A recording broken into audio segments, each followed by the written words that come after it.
Okay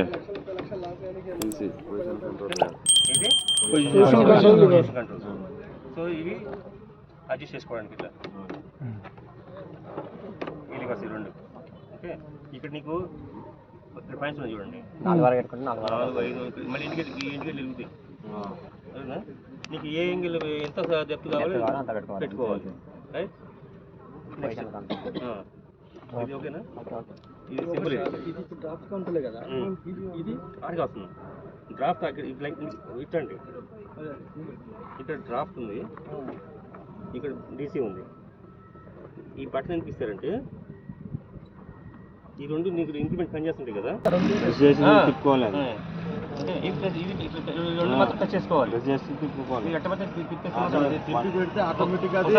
పట్టుకోసారి పట్టుకొని తిప్పు, నీకు అర్థమవుతుంది.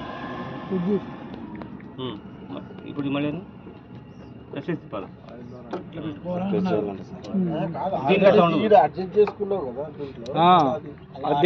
ఇది ఆఫ్ చేసుకోవాలండి. ఎంత డెప్త్ కావాలి, డ్రాఫ్ట్ కంట్రోల్. ఇది స్పీడ్, ఎంత స్పీడ్ గా ఇంప్లిమెంట్ లేవాలి అట్లా. మన సొంతంగా కావాలంటే ఎక్కువ స్పీడ్ కొంచెం లేవాలి, స్లోగా దిగాలి, అంతేగా. అంతే.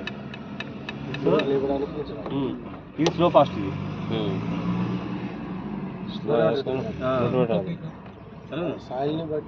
సాయిల్ కండిషన్ బట్టి తెచ్చుకోవాలి, అది రిచ్ అయిన అవసరం లేదు. ఓకే, ఇది పిటో ఐడియా వచ్చింది. ఇది కూడా ఆన్ ఆఫ్, ఇది స్లో ఫాస్ట్. ఇది ఇంప్లిమెంట్, ఇది కన్ఫ్యూజ్ అవుతుంది. రెండు ఇంప్లిమెంట్ అంటున్నారు, రెండు. ఇది స్లో ఫాస్ట్ అండి, ఇది స్లో ఫాస్ట్. ఇది కూడా దించడం లేపడం, ఇది దించడం లేపడం స్పీడ్ గా. దించడం లేపడానికి ఇది ఉంది కదా, ఇది దించడం లేపడం కాదు, ఇది ఆఫ్ చేసుకోవడానికి. ఇది స్లో ఫాస్ట్. ఓకే, నెక్స్ట్ ఇది ఇంప్లిమెంట్. ఇది ఇంప్లిమెంట్ చేసిన దగ్గర ఆపుకోవచ్చు. ఇది ఏంటంటే మనకి రన్నింగ్ వెళ్ళేటప్పుడు మనకి P2 ఆగిపోవడం కానీ, బ్రేక్ అప్లై చేసుకోవడం కానీ, వన్ సైడ్ బ్రేక్ పెట్టుకోవడానికి ఇది ఆన్ చేసుకోవాలి. ఇది ఇంకొకసారి చెప్పండి సార్. రైట్, ఇది DC ఉంది కదా, ఈ DC ఆఫ్ చేసుకోవడానికి రన్నింగ్ పోతుంటావు కదా,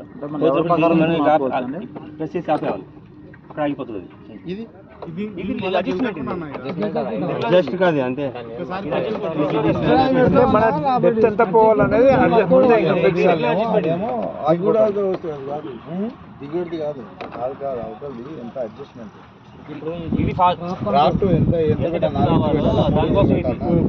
పెట్టుకోవాలి, అది ఆగిపోతుంది. ఇది రెగ్యులర్ బటన్ అనమాట, పైకి కింద లేపడానికి. అప్పుడు ఇది లేపడం, మరి స్పీడ్గా లేపడం, స్పీడ్గా దించడం. ఈ రెండు బటన్ చూస్తారు, మీరు ట్రాక్టర్ చెప్తారు కదా, మీకు అర్థమైపోతుంది.